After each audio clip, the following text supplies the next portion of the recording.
Where were you when JFK was assassinated? I was in New York City on my honeymoon with my grandson Reagan Lawler's grandmother. How did people at home react to the war? A lot of them were displeased that we even got into the war in Vietnam. Many of them were upset because it was a different type of war.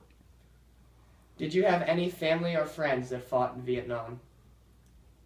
No.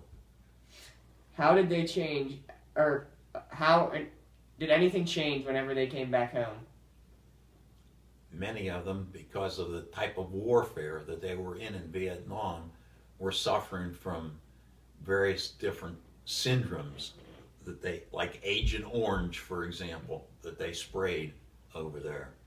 So we had a lot of our veterans that had problems when they came back to this country. Did the war change your activities or habits in any way? Not really that I can recall. During your time in the ROTC, what changed here in America?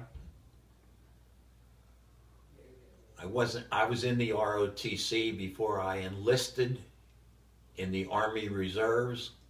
I enlisted for 6 years from 1961 until I got out when I was in 1967.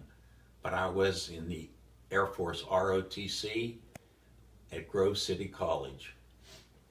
Did you have a draft card, and do you remember what was on it? I do have it. I volunteered my draft, so I did not have a draft card. I volunteered to go in the Army Reserves for a 6-year commitment. Why did you pick the service branch you joined? I wanted to fight for my country, and I went in on the buddy program, which at that time offered you benefits for college and buying a home and so forth and so on. What was your job/assignment? My job, because I was in the reserves and because I did have 2 years of Air Force, ROTC, I came up in the non-commissioned rank pretty quickly. Ultimately, I was a staff